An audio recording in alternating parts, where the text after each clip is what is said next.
Hello, hello, hello, it's coffee time. And I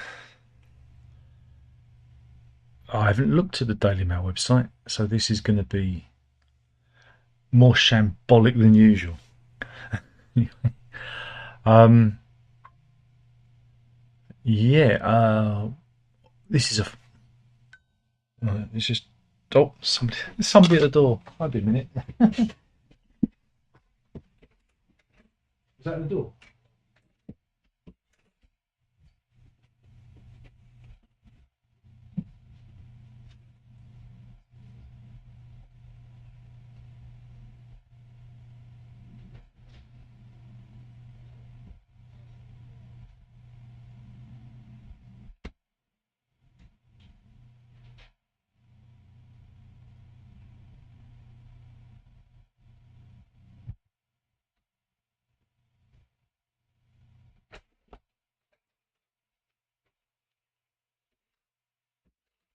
That was a lousy start. Just the postman collecting a thing.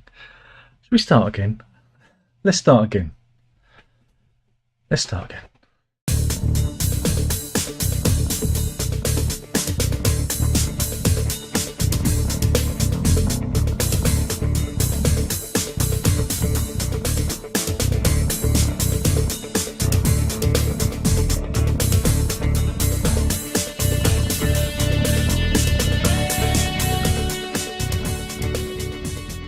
Hello, hello, hello. We're doing coffee time, I think.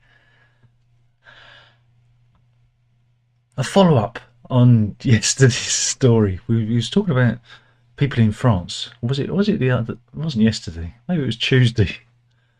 I don't know. It wasn't Wednesday because I didn't do one on Wednesday. Or did I? Like I said, shambolic. My brain's not. I'm not. It'll be good.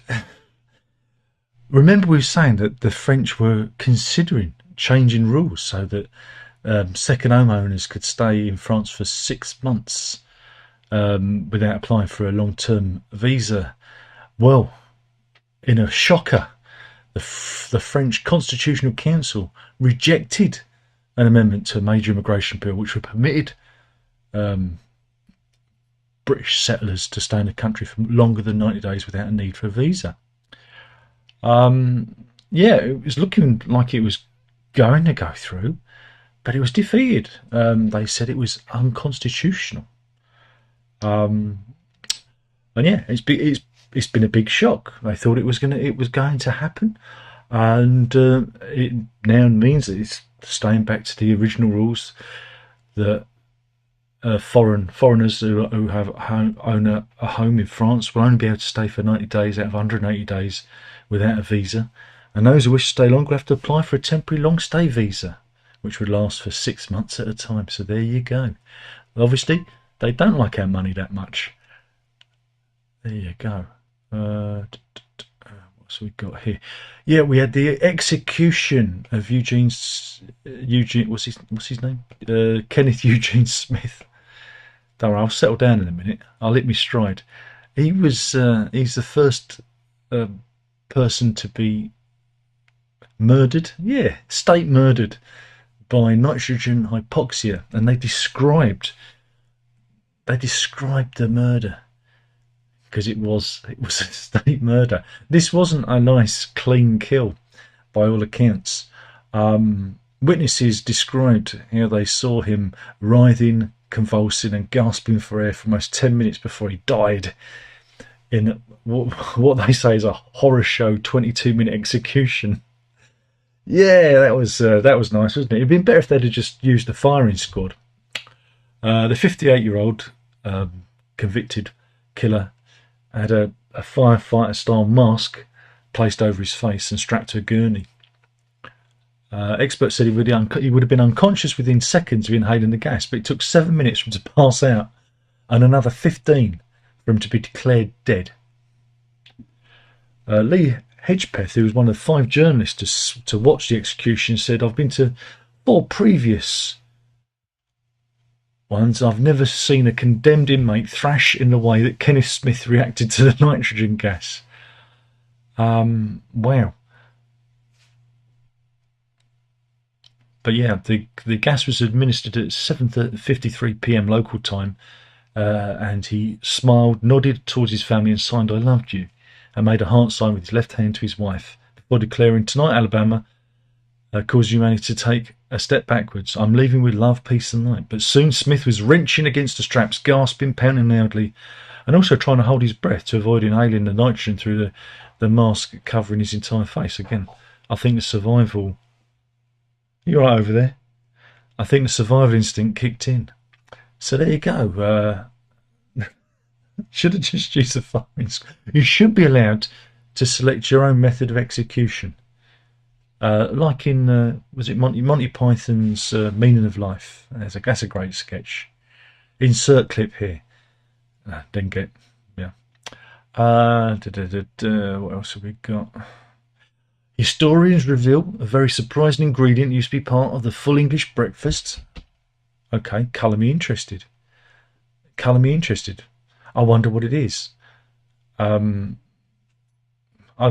you got me. I didn't see that. The English Breakfast Society has caused a stir after suggesting a new addition to bacon, sausage, eggs, mushrooms and tomatoes. Don't forget your black pudding and your fried bread. So many ways you could go. But yeah, according to historians, right, that pineapples were part of the great English breakfast. And there you go. Look, no, that's wrong. It's got hash browns on there. That's an Americanism. Dump the hash browns. Dump the hash browns. That's not right. But yeah, they reckon that the pineapple is a stock image, in case you don't know what one looks like, was a part of it. And Christopher Columbus is credited to introducing pineapples to Europe. He's saying, "I like the pineapple." Because I imagine that's how he spoke. He spoke like that. It's more rubbish than usual, isn't it?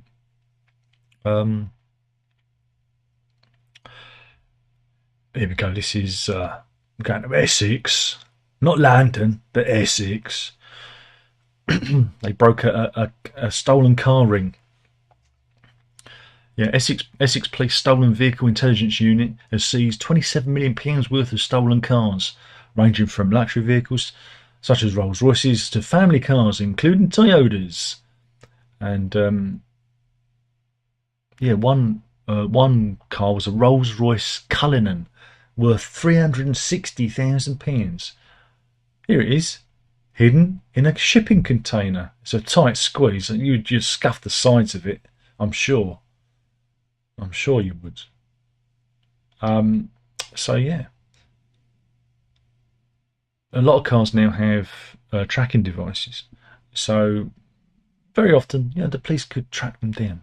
One thing that they do is they park stolen cars in side roads and leave them there for a fortnight to see if the police, get them before moving them on. So, but yeah, PC Paul Garish says the majority of their work involves retrieving cars and vans that are a familiar sight on the roads, so they're not all fancy ones. He said, "We're seeing a trend at the moment, thieves targeting family cars, Hyundais, Toyotas, Lexuses, and pushing them back out to the market with false identities. Here they are, feeling pretty pleased with themselves at another nick. We got them, boys, we got them." So yeah, that's the Essex Police. Very good. 700 stolen cars in the past year, including a Ferrari that was owned by a Premier League footballer. Wowzers. Meanwhile, follow up to our pissy prankster. Yeah. DJ Lee Brookfield was jailed for 14 weeks, but his victim, Peter Barton, has come forward, branding him a filthy animal. Here he is. Don't know, mate. You could have gone over your jumper with a bit of sellotape, get rid of all those hairs there. You'd be look a bit scrappy, son. It's the Daily Mail website. You should have brushed up a bit better. But he reckons that his attacker, his sentence was too soft, and he should have got at least 6 months. And here is the moment when it happened. You see, different angle there. Again, for those who don't remember, Brookfield urinated over the back of Mr. Barton. on Boxing Day as they were in the toilets of a tennis club at a function. And yeah, well, I think he should have. I think I should have hung him. Just be done with it.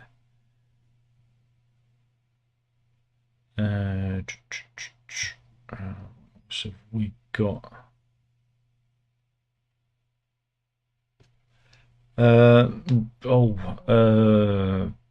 Court news. Yeah, court news. This is also travel news as well. Remember, stay at home. Don't go anywhere. Benjamin Gallen from Bradford caused 2 hours of chaos on a flight to Manchester Airport on December the 1st last year. He was returning from a heroin detox holiday from Morocco. And he'd been drinking before the flight and was only permitted to board the plane on grounds he didn't drink any more alcohol. And drinks that he would carry were from in traveller of being a paedophile who would rape my kids. Oh, well, that's me demonetised. Asked another woman that if her male friend was gay. He's gay, isn't he? And yeah. And it just got worse and worse and worse. During the flight, he also tried to get into the storage area of the plane to retrieve his friend's cigarettes. It's a shame there's no picture. There's no picture of the guy, but there is a picture of a Ryanair plane. But yeah, this all happened, and as it caused travel chaos. It caused travel chaos. He previously pleaded guilty to entering an aircraft when drunk and using racially abusive behaviour. And recorder Katie Jones said that Gallen's behaviour was disgraceful, volatile, and completely unacceptable, and jailed him for 4 months. Oh my goodness. He's got 14 previous convictions for 22 offences, mainly for being drunk and disorderly. Have you got a picture of the guy? This is Benjamin Gallen. Oh, always be careful of guys called Benjamin. And it. Oh, let's have a look. Let's see if there's a picture of the guy.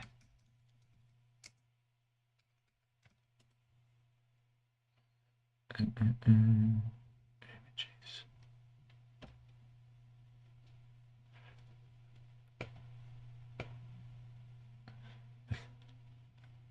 That's a shame.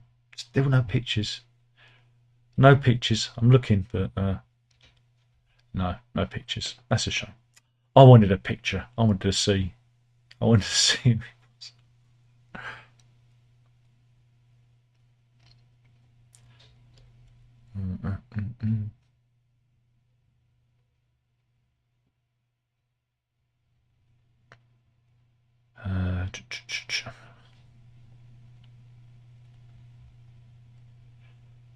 Okay, well, this is what can we call this? This is college news.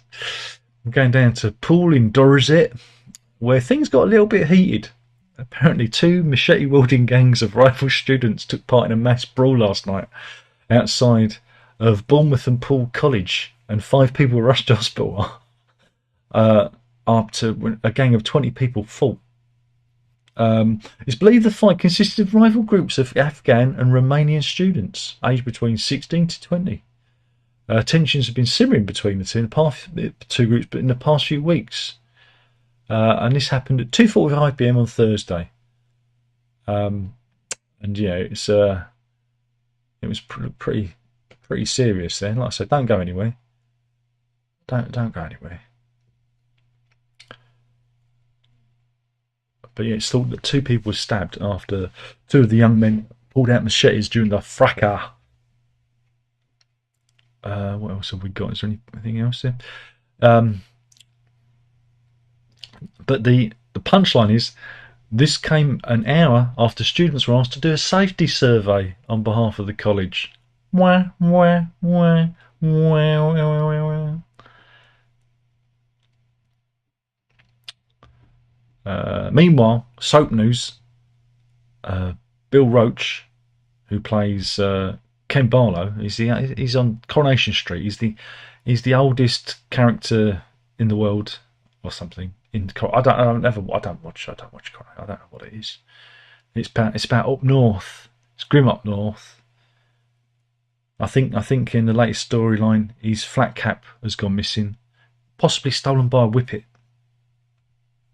That's about the as much as I know about the north as I care to mention. But yeah, Bill Roach, who's probably one of the best known faces on TV, other than Philip Schofield, but we're not allowed to mention him anymore. Is facing bankruptcy for a second time, right? Because the HMRC are taking him to court over tax arrears. Naughty Ken Barlow. This could be a plot line to Coronation Street. The thing is, he earns £250,000 a year. He's the highest paid member of the cast. And yeah, again, Jesus Christ. Once is, an accident. Twice is a habit, isn't it?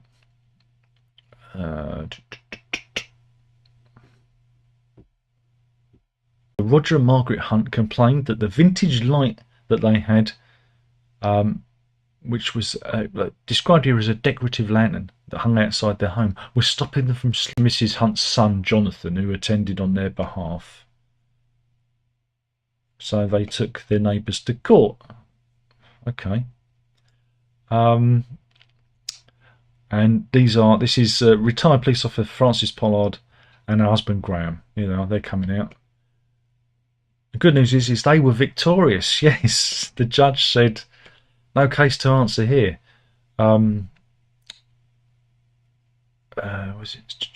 Yeah, Folkestone Magistrate Court found that the lantern could be perceived as an irritating, annoying, perhaps unneighbourly. But they ruled that the Hunts had not proved that light was an environmental nuisance in law. And now the Hunt family has been left with a £100,000 court bill because it went to London's High Court and they lost. The High Court heard that neighbours have a history of clashing in the past, went to after Pars moved the lantern from the side of their £550,000 home to the back, lighting it up in December 2021. Wow, there we go. It's neighbours at war. But the judge ruled in their favour. Mind you, this is some nice houses. This is Deal in Kent.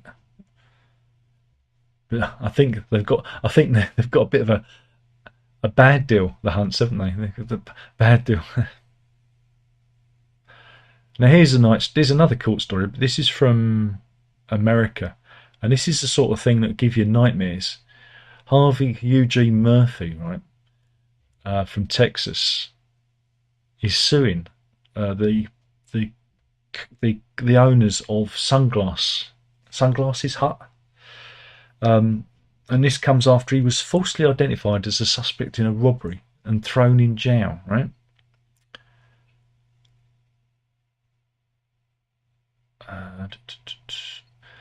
Murphy was in Sacramento in California, right, when two armed men stormed into the Sunglass Hut on West Gray in Houston. He was 2,000 miles away when one of the men thrust the gun into the manager's face and demanded all the money in the store.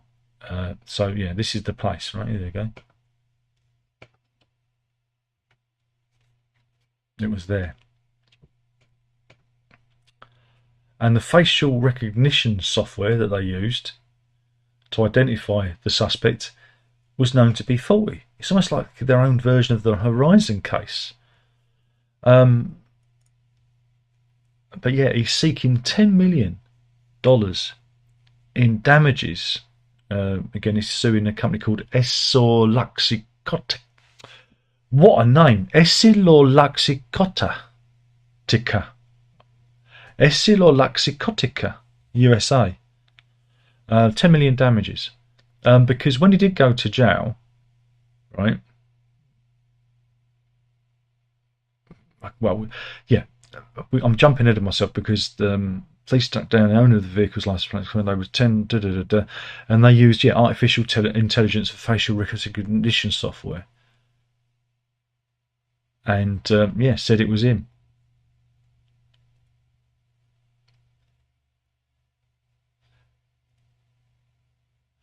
But yeah, he was booked into a maximum security jail where the 61-year-old was followed into the bathroom by 3 criminals who beat him, forced him to the ground, and then gang raped him. Following the attack, one of the assailants held a shank to Murphy's neck and threatened to murder him if he reported the assault to anyone. The charges against him were dropped hours later and he was freed.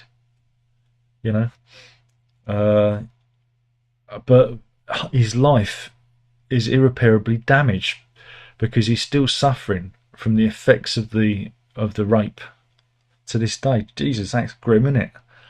All because of faulty facial recognition software. That's the future, that is. That's the future.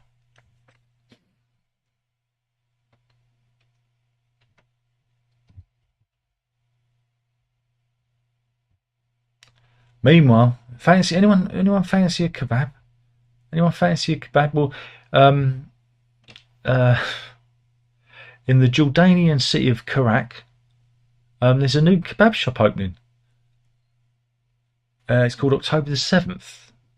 Yeah, might want to swerve that one. Yeah, it's been deliberately named after the date of the attack on Israel.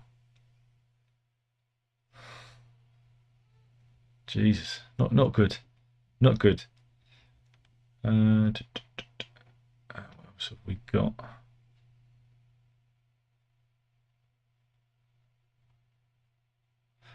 Meanwhile, the Isle of Man are controversially trying to get rid of 1 and 2p coins. Yeah, they see them as being pointless. Well, they kind of are. Well, all money's pointless now. Digital. Everyone's Bitcoin, isn't it? Bitcoin, yeah. The Isle of Man stopped minting Manx pennies, which are part of their own currency and equal in value to the UK penny, back in 2016 because the cost of making them was more than their actual value. And a consultation on whether the 1, 2 and 5p coins should be scrapped was held, with almost half the respondents came out against it, so the plan was shelved. But the government is asking local businesses to round their prices to the nearest 5p to protect their limited supply of pennies because they're not going to make any more. And this is causing Manx residents to worry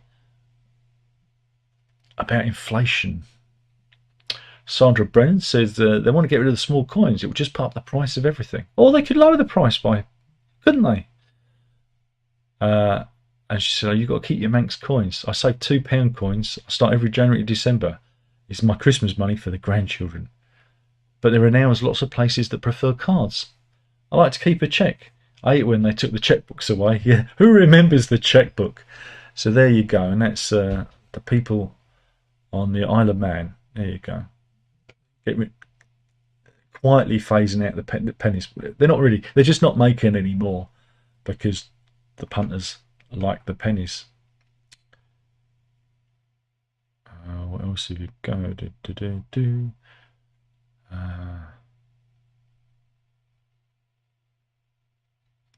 Okay, we'll do this one. John Gray, right, was driving his mobility scooter at Felixstowe Beach in Suffolk on July the 9th when he fell asleep and drove off the seafront promenade, which didn't have a barrier, and it had a drop of several feet onto the beach below. This caused him to suffer respiratory failure, and he died in Ipswich Hospital on July 13th, 2022, 4 days after he was admitted. Here we go. It's there, along there. And this is an inquest into his death. And this isn't. Well, this isn't it. This is just a file picture of his scooter. This isn't the scooter in question. But yeah, there's an inquest because they're now looking at stopping any possible falls. There could be more people falling from mobility scooters onto the sand. Well, really, there should be barriers along. If it's several feet onto the sand, there should be barriers there anyway, just for safety. So where is it? This is the who's running the inquest? who's the coroner? It's say Nigel Parsley. Passed his thoughts. He said, I'm concerned that falls from the promenade onto the beach in areas where there is no barrier would occur again in similar circumstances, as the current signage and markers provide no warning to an individual asleep on their mobility scooter. Well, you wouldn't be, you'd be asleep. If this was to occur in an area where the height drop from the edge of the promenade to the sand was greater than you normally expect, I'm concerned this will lead to future loss of life. East Suffolk Council must respond to report by March the 15th. So there you go. Meanwhile, drug dealers are getting high tech and they're using QR codes to sell their wares. Basically, they've blanked out the QR code, but they're sticking adverts on lampposts with a QR code. This is genius. So you don't even have to ring them. You can just QR code them up and get delivered. This sticker was spotted near a set of traffic lights in Middlesbrough town centre, just 3-minute walk from a primary school. Well, the kids probably need something to calm their nerves. The SAT exams, they can be a little bit stressful.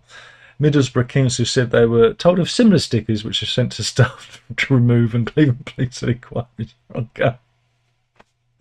Fantastic. See, what I need to do is I need to do this QR codes, but it goes to me Bandcamp page. See, genius. But yeah, hundreds of these stickers have recently appeared on lamppost bollards and other street furniture in Worcester, Orpington, Bexleyheath in the southeast of London. So there you go. Yeah, this is what it looks like. There you go. Technology, isn't it marvellous? Meanwhile, shopping news. Kevin Cuthbert bought a packet of red hot Scotch bonnet chilies from Asda in Llandudno. Let me take a run up at that. Llandudno. You got to get that. It's like you're choking. Llandudno.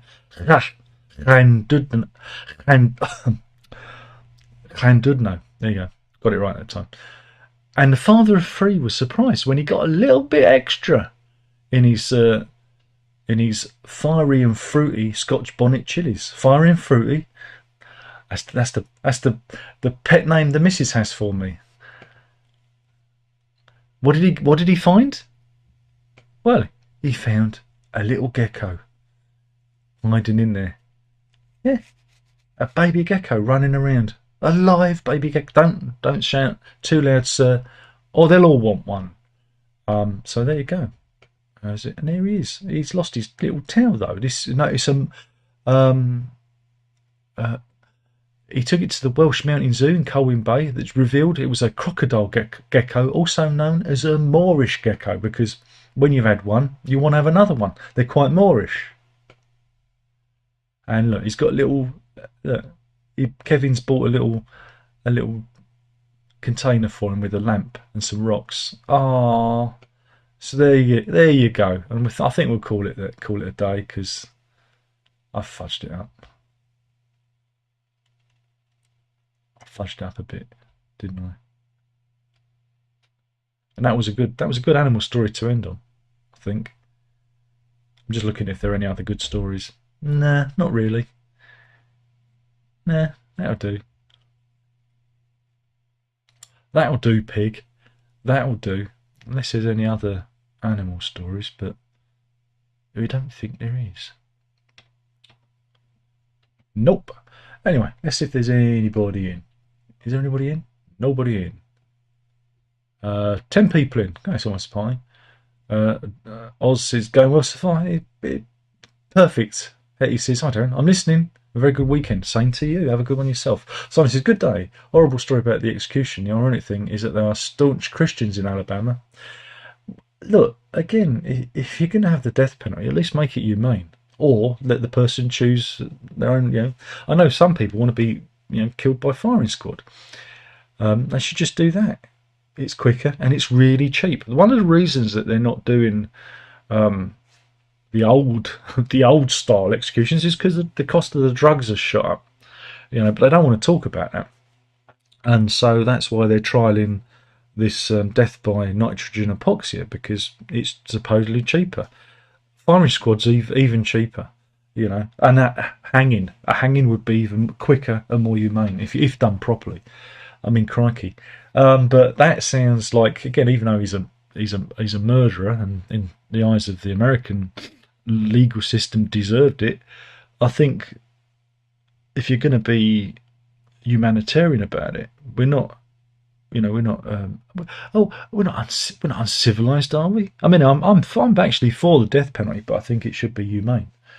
You know, I think bring it back, hang 'em and flog 'em, I say. Especially if they're, I don't know, park on the pavement. Just for people who park on the pavements, definitely, absolutely.